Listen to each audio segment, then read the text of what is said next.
Depresyonda olduğunu nasıl anlarsın videosundan gelen kardeşim hoş geldin. Benim bir video izlemeye ihtiyacım yok. Depresyonda olduğumu fazlasıyla farkındayım diyen kardeşim sen de hoş geldin. Etrafınızdaki insanlar depresyonda olduğunuzun farkında olabilir ya da farkında olmayabilir. Bu sizin ne kadar onlara bunu gösterdiğinize bağlı olarak değişiyor. Duygusal olarak tükenmiş olabilirsin. Etrafındaki kimsenin seni anlamadığını hissediyor olabilirsin. Hayata karşı umutların sönmüş olabilir. Sevdiğin kişi seni terk etmiş olabilir ya da sen ondan şu anda istemediğin halde uzak kalıyor olabilirsin. Birçok sebeple depresyonda olma ihtimalin var ama kendine en kötüsü mutluluğu layık tam olarak görmemen. Yani daha doğrusu depresyona girdikten sonrasında iyice kendini kaybedebiliyorsun. Olduğun bir kişiliğin başka bir versiyonuna geçiyorsun. Bu depresif versiyonunda hayatına tam anlamıyla adapte olamıyorsun ve kendini bundan da vazgeçiremiyorsun. Çünkü aşama aşama nasıl ilerleyeceğini belki bilmiyorsun.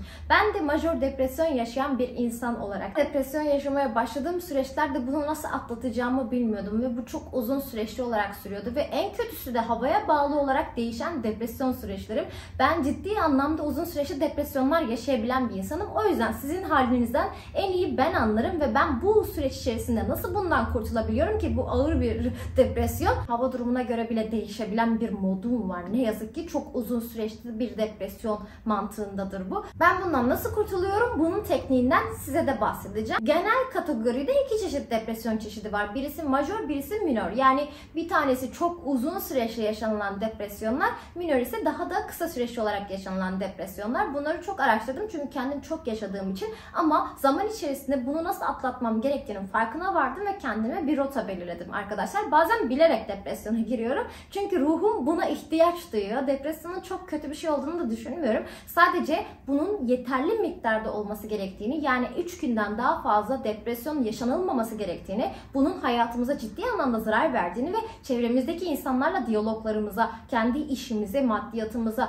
arkadaşlıklarımıza, ilişkilerimize, her şeye çok ciddi anlamda 3 günden fazlası zarar ne yazık ki. O yüzden 3 gün içerisinde bu depresyonu yaşayabilirsiniz ama 3 günün sonunda bu anlattığım maddeleri tek tek uygulayarak depresyondan kısa sürede çıkabilirsiniz. Birinci maddemize geçecek olursak, üzerindeki kıyafetlere bir dönüp baktığımızda genel itibariyle koyu renkler, psikolojinin zaten öyle alt üst olmuş olduğundan dolayı ya da özensiz giyim, yani altın başka, üstün başka, çorapların başka. Önce bundan başlayacağız hayatım. 3 gün depresyonunu yaşadın, tamam yeter. Belki daha uzun süredir yaşıyorsun ve videom yeni karşına denk geldi ve şimdi bunu yapacaksın. Yarın yeni bir güne uyanacaksın. Çünkü bunu bugün itibariyle yapamayabilirsin. Yarın adım adım bu anlattıklarımı yapmaya çalış.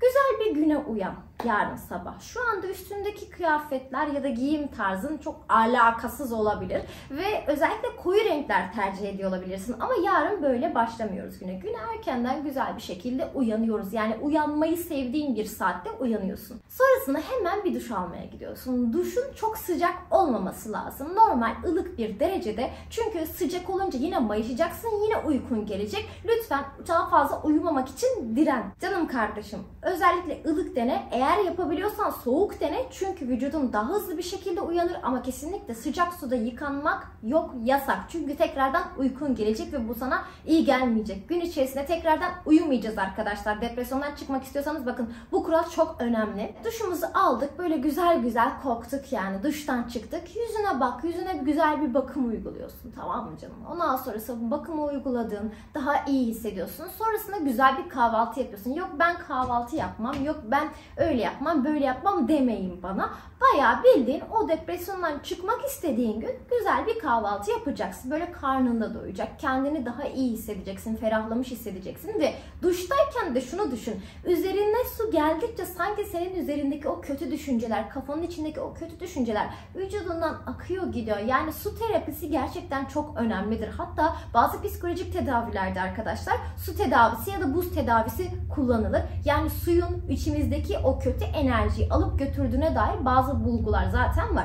O yüzden özellikle sabah duş alman gerekli. Duşunu aldın, bakımını yaptın ve sonrasında kahvaltını da bitirdin. Şimdi ne yapacaksın? Aklına geçmişle alakalı ya da seni üzen durumlarla alakalı şeylerin gelmemesi lazım. Gelmemesi için de kafanı sürekli olarak meşgul etmen gerekiyor. Yani o günün planını özellikle kahvaltıdan sonrasında yap. İşin konusunda neye odaklanman gerekiyor ya da böyle gündelik hayatında nelere odaklanman gerekiyor. Eğer işe gidiyorsan işe git zaten. Eğer işe gideceğin bir gün buna başlıyorsan ya da okula gideceğin bir gün buna başlıyorsan daha erken saatlerde kalk. kalkmaya çalışıp yine bu kahvaltıya kadar olan süreci tamamladıktan sonrasında oraya geçiş yapmanı tavsiye ederim. Evde çok fazla vakit geçirme eğer sürekli olarak evde olan bir insansan. Çünkü neden? Evde oldukça aklına gelecek, boşta kaldıkça aklına gelecek, aklına geldikçe tekrardan depresyona gireceksin. Kahvaltıdan sonrasında güzel bir kıyafetini giy, arkadaşlarınla plan yapabilirsin ya da tek başına yapmak istediğin bazı şeylerin planını yapabilirsin. Dışarı at kendini. Çünkü evde durduğun süreç boyunca daha çok düşünüyorsun ve dışarıda en azından farklı yerler görüp birazcık daha ruhunu tazeleyebilirsin. Kendini güçlü hisset. Yani güçlü hissetmek derken üzerine giydiğin kıyafetler, kendini gördüğün o görünümün gerçekten senin için iyi olması lazım ve özellikle de açık renkler tercih edersen senin için çok daha iyi olur. Yok ben hep siyah giyiyorum, hep karanlık şeyler tercih ediyorum dersen tabii yine senin seçimin ama sürekli bunları giymiyorsan lütfen açık renkte kıyafetler giy ve kendini güzel bulduğun bir şekilde kıyafet giy. Sonrasında git, gez, dolaş. Arkadaşların gelmiyorsa tek başına dolaş. Arkadaşların geliyorsa çok daha iyi onlarla dolaş ve onların yanında daha fazla sohbet etmeye çalış, daha güzel vakit geçirmeye çalış ve özellikle kafandaki düşünceler sanki senden tamamen uzaklaşmış ve sanki yeniden bir nefes alıyorsun gibi hissetmeye başlaman gerekiyor.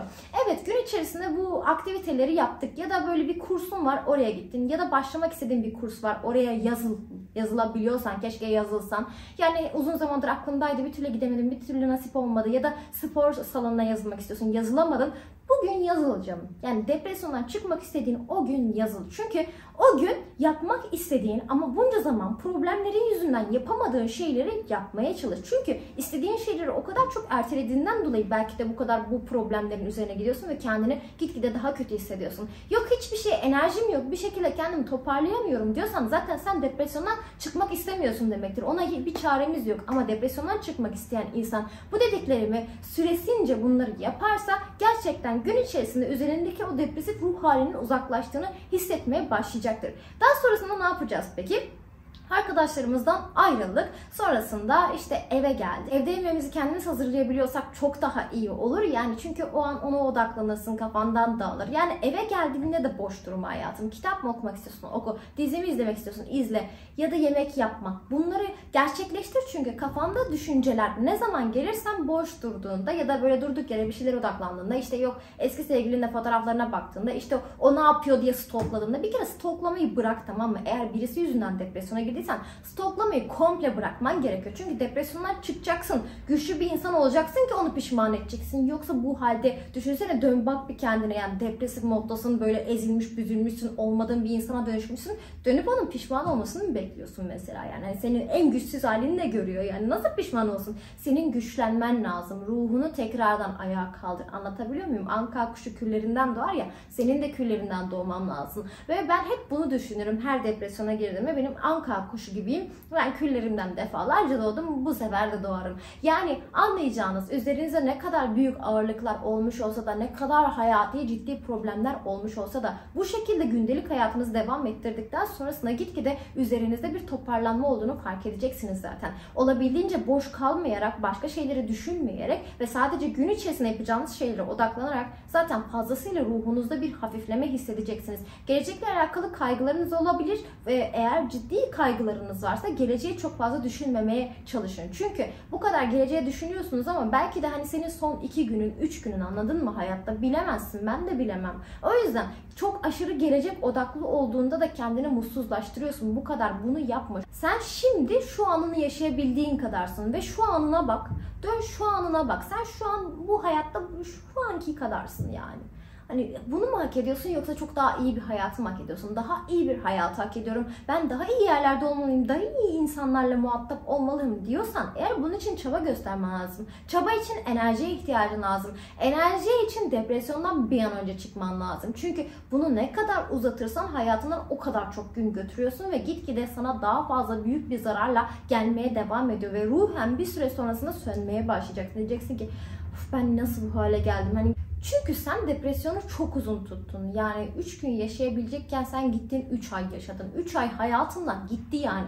Depresyona girdiğimiz günler aslında hayatımızdan götürdüğümüz günlerdir arkadaşlar. Çünkü o gün hiçbir şey yapasımız gelmez, evimiz dağınıktır. Her şey böyle saçma sapan bir şekilde ilerler ve her şey olağan akışında ilerlerken hayata karşı hiç enerjimiz yoktur. Sanki yaşamak istemiyor gibi böyle bir hissiyat vardır üzerimizde. O günler işte bizim hayatımızdaki ölü günlerimiz. Yani biz ha ölüyüz ha öyleyiz. Ve bu günleri çok fazla uzatarak aslında hayatı kaçırıyorsun. Hayatı kaçırdıkça yeni insanları, yeni mutluluklara, yeni anıları kaçırıyorsun hayatına. Sen bunları kaçırmamak için, kendi hayatına daha iyi yerlere varabilmek için olabildiğince kafanı çalışmaya, odaklanmaya ver. Çünkü başka insanlar dönüp seni hayatından kurtarmayacaklar. Ya da o üzüldüğün insanlar sana çok büyük mutluluklar getiremeyecekler. Zaten sana getirecek olsaydı o mutluluğu seni bu hale sokmazdı. Anlatabiliyor muyum? Yarın bir gün onlar pişman olur, köpek gibi peşinde koşarlar. Sen güçlenirsin, bu dediklerim üzerine gidersen ve kendine çok daha fazla odaklanırsan emin ol zaten peşine düşecekler. O zaman dersin ki ben buna nasıl bakmışım?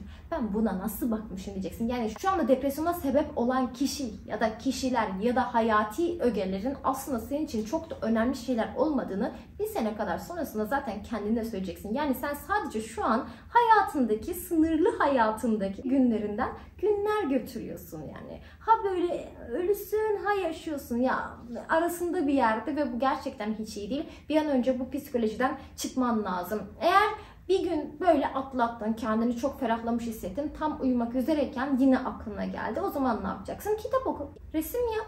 Gece böyle uyumak üzereyken yine aklına geldi. Yine böyle bir uykusuzluk ya da çok fazla uyuma isteği geldi. Uykusuzluk varsa üzerinde kitap oku, dizi izle, bir şekilde uyumaya çalış. Yani hani olabildiğince bir şeyleri düşünerek değil de tamamen bunlarda kafandan uzaklaştırarak bunu yapmayı dene. Bu şekilde çözümler sağlayamıyorum, neden düşünmeyeyim sorunlarımı diyeceksin belki bana ama zaten çözüm olabilseydi bu kadar düşünmene gerek kalmazdı değil mi canım? Ya da çözüm vardıysa da demek ki bu senin tamamen elinde olan bir şey değil ki bu kadar uzun sürmüş ya da bir türlü istediğin gibi ilerlemiyor. Anlatabiliyor muyum? Yani senin bunları, bu sorunları devamlı düşünmen onları çözebileceğin anlamına gelmiyor. Sadece boşu boşuna düşünüyorsun. Yani çünkü senin elinde olmayan şeyler olabilir. Büyük ihtimalle de öyledir zaten. Yani sen niye düşünerek daha fazla kendini yıpratıyorsun ki? Yani seni üzen insanlar orada dışarıda mutlularken senin bu halde olman yani hak mı? Kendine bunu hak mı görüyorsun? Yapma be kuzum, yapma be balım, yapma. Sen çok güçlü bir insansın. Depresyondaki insanlar aslında kendi işlerine savaşırlar ve güçlü insanlardır. Kendilerini ayağa kaldırabileceklerinin de farkındalardır. Ama psikolojileri sürekli onu baskılar, duyguları baskılar. Der ki hayır, yok enerjim yok, yok uyumak istiyorum, yok öyle böyle. Bu kaçma yöntemi, asıl kaçma yöntemi budur. Bu kadar çok düşünüp aslında uyuyarak kaçmaktır yani. Buna kaçma diyebiliriz ama benim bu anlattığım, bu videodaki şeylere savaşmak deriz. Savaşırsan kazanırsın. Kaçarsan ne olur? Ölürsün. Kendine yarın yeni bir şans ver. Yeniden doğmuş gibi hisset. Anka kuşu gibi. Özellikle anka koymak istiyorum şöyle ama. Yani yeniden doğdun. Yeni bir sen ve yeni adımlar, hayatında yeni bir dönem. Böyle düşünürsen eğer her şey daha da kolay olacaktır. Ben sadece bir günü anlattım. Gecesinde de dediğim gibi kafanı yine meşgul edebilecek şeylerle uğraşabilirsin. Çok uyumak istiyorum, bir türlü uykudan vazgeçemiyorum diyorsun. Belki o zaman da sana şunu söyleyeyim. Hadi bir ayın kaldı diyelim yaşamak için, bir ayın kaldı. Bir ayın kalmış olsaydı yine bu kadar uyur muydun? Yoksa yapman gereken bazı şeyler mi var? Yani hani ne yapman gerekiyor mesela? Çünkü uyuduğumuz her zaman aslında hayatımızdan götürdüğümüz zamanlardır yani. Düşünsene 46 yaşındaki bir insan işte günde 12 saat uyuyarak aslında sadece 23 sene yaşamış. Çok kötü değil mi? 46 yaşındasın. Hayatın yarısını geçmişsin. Olmaz. Hayatınızı düzene koymak istiyorsanız, gelecekte bir yerlerde olmak istiyorsanız ve gerçekten iyi yerlere hak ettiğinizi düşünüyorsanız günde 7 saatten daha fazla uyumayınız mümkünse. Çünkü kimse 7 saatten sonra uyuduğunda çok da akıllı mantıklı düşünemeyebiliyor. Ben bununla alakalı şunu söyleyebilirim. Mesela ben çok uyuduğumda çok aptallaşıyorum yani. Aptal oluyorum bayağı bildiğin. İnsanların da böyle olduğuna şahit olduğum yani. Gereğinden fazla uyumak insanı aptallaştırıyor. Daha fazla aptallaşma lütfen, rica ediyorum artık. Lütfen olduğu kadar yani vücudunun istediği kadar uyu. Vücudun da zaten maksimum, bak maksimum 7 saattir uyku süresi. Bu zaten bilimsel olarak da araştırılmış, kanıtlanmış şeylerdir. Ki çoğu insan 6 saatte 5 saatte uykusunu da alır. Dediğim gibi maksimum 7'dir yani. Maksimum 7 saat uyu. Hayatına, geleceğine odaklan ve yapabileceğin şeylere odaklan. Ne kadar azimli olursan o kadar iyi. Başka insanları düşünmekten vazgeç. Çünkü sen bir yerlerde bir şeyleri kazandığında zaten o insanlar senin peşinde olacak. Bu dediklerimi yaparsan ve ertesi günlerde de sürekli olarak gelecekle alakalı düşünceler içerisinde olursan, geçmişi ve geçmiş zamanda sana yapılanları üzerine düşüneceğine geleceği düşünürsen ertesi günlerde, bu sefer de gitgide daha da iyileştiğini, daha da her şeyin yoluna girdiğini fark edeceksin ve göreceksin ve insanlar senin üzerindeki değişimi görünce bayağı da şaşıracaklar. Bence bunu denemelisin. En azından dene ve farkı gör canım. Bunu bir hafta dene. Bir hafta sonunda çok daha farklı bir ruh hali içerisinde olmaya başlayacaksın ve belki de bana teşekkür edeceksin. Belki de her şey o kadar yoluna girecek ki şans kapıların açılacak. Belki de karşına çok daha güzel bir insan çıkacak ve diyeceksin ki Ceylin, iyi ki o videomu izlemişim. İyi ki bak bir şeyleri değiştirmişim ve hayatımda bir şeyler düzene girdi sonunda ve üzüldüğüm şeylerin ne kadar gereksiz olduğunu fark ettim dersin umarım. Yani haftalar sonra sizi yine bu videoyu bekliyorum. Yorumlarda edit yapın. Yani bir hafta sonra tekrar geldim, şu anda bu haldeyim diye böyle bana yorum atarsanız çok çok mutlu olurum. Sizin nasıl gelişmeler kaydettiğinizi ben de görmek istiyorum. Hatta gün be gün de yazabilirsiniz arkadaşlar. Mesela yarın başlıyorsun bu tekniğe. Yarın yaz. Bugün başladım. Biraz daha iyi gibiyim. İkinci gün yaz mesela. Bugün ikinci gün. Yine aynı şekilde kafamı çok meşgul ediyorum. Geleceğe odaklanıyorum. Ve olabildiğince geçmişimi düşünmemeye çalışıyorum. Bunları düşünmeye pek vaktim yok diye böyle. 7 gün boyunca yorumlara yaz. 7. günde nasıl hissettiğinin ve ne kadar fark olduğunu çok ciddi anlamda göreceksin. Ve yorumlarda ben de göreceğimi düşünüyorum. Umarım gerçekleştirirsin hayatım. Sizleri çok seviyorum. Yine aynı şekilde ilişkiler hakkında ve hayat hakkında bir sürü videom var, motivasyon videolarım da var. İhtiyacın olursa izleyebilirsin. İhtiyacın yoksa da iyi geleceği için izleyebilirsin. Oynatma listelerinden bakabilirsin ne tarz videolarım olduğuna. Seni çok seviyorum. Sen sevgi ve sevilmeyi hak ediyorsun. Aşkım, sen kendine bunu yapma. Sen bunu yaparsan kendine, başkaları sana daha çok kötü şeyler yaparlar. Acımazlar sana, acımazlar. Ah bebeğim, böyle olmasaydı, ama seni çok iyi anlıyorum. Ben en fazla 2 gün depresyona giriyorum artık. Eskisi gibi değil. Ki majör depresyonda olan bir insan için neredeyse yani yılın 6 ayı depresyonda olan bir tip, öyle söyleyeyim. Ben bile 2 güne düşürebiliyorsam, ki genelde kışları oluyor bana, sen hayli yaparsın yani. Özellikle kısa süreçte yaşadığın için çok kolay olur. Uzun süreçte yaşıyorsan yine benim gibi yine hızlı halledebilirsin. Başarabileceğine inanıyorum canım. Seni çok seviyorum. Öpüyorum. Diğer videolarımı da şuradan izleyebilirsin. Instagram'dan beni takip etmeyi de unutmayın. Öpüldünüz. Ceylin Akçıl kanalından hoşça kalın.